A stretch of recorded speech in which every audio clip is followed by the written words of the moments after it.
Donc voilà, pour la puissance, on a besoin de cette formule-là. P égale U fois I. P en watts, U, donc la tension en volts, I, l'intensité en ampères. P étant la puissance. On peut se servir de petits triangles. P en haut, U fois I, puisque U et I sont au même niveau. Et puis on peut comme ça obtenir I égale P sur U, et U égale P sur I, tout en gardant évidemment toujours les mêmes unités, watts, volts, ampères. Même chose pour E égale P fois T, E l'énergie consommée, P la puissance, et T le temps d'utilisation. Donc soit on a ces trois unités-là, le joule pour l'énergie, le watt pour la puissance, et les secondes pour le temps. Donc si on veut des joules, il faut mettre le temps en secondes. Si on veut des watts-heures, il faut le temps en heures. C'est écrit là. Donc heure, seconde, joule. La puissance reste toujours en watts. On se sert du triangle, E égale P fois T. Si on veut P, on fait E sur T. Si on veut T, on fait E sur P.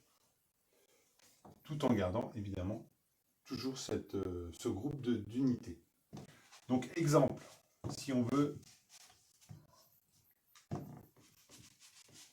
par exemple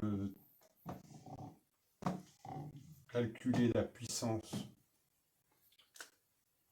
sachant que la tension c'est 12 volts et l'intensité de 250 mA. Vite, je fais 12 fois 250. Non, parce que 12 fois 250, ça ne fonctionne pas. Ça ne prend pas des watts. Donc première chose, c'est de prendre un tableau de conversion, milliampères, ampères. Là, on a des déci-ampères, centiampères.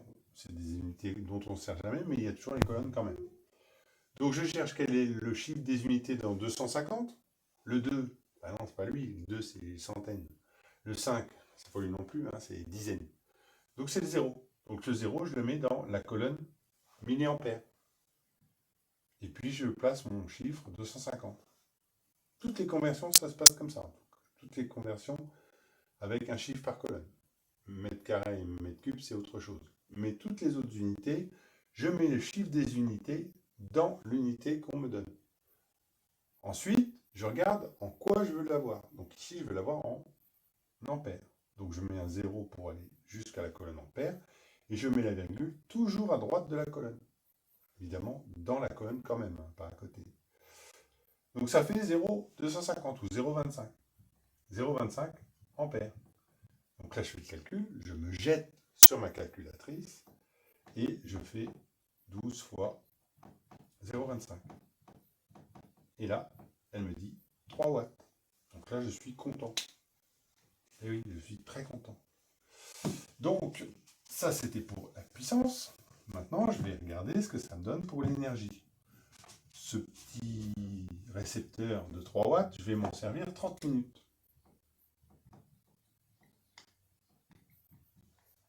30 minutes. Je vais commencer par trouver ça en watts-heure. Donc, je mets le temps en heure. Donc, 3 fois... Alors, 30 minutes en heure, bah, comment je fais pour mettre des minutes en heure? Soit je sais combien ça fait de tête, parce que 30 minutes, c'est une demi-heure, donc 0,5 heures. Ou alors, quel que soit le nombre de minutes, si c'est 38, 42, 55, eh bien, je divise par 60. Et j'aurai le nombre d'heures. Donc 0,5. Donc 3 fois 0,5. Donc 1,5 Wh. Maintenant, je veux en joules. Alors, pour mettre des minutes en secondes, je multiplie par 60, puisque dans une minute, il y a 60 secondes. Et je fais le calcul, je trouve 5400 joules de tête. Donc, autre méthode aussi pour convertir, plutôt que de mettre des joules, des secondes en heure ou des heures en secondes, eh bien, je peux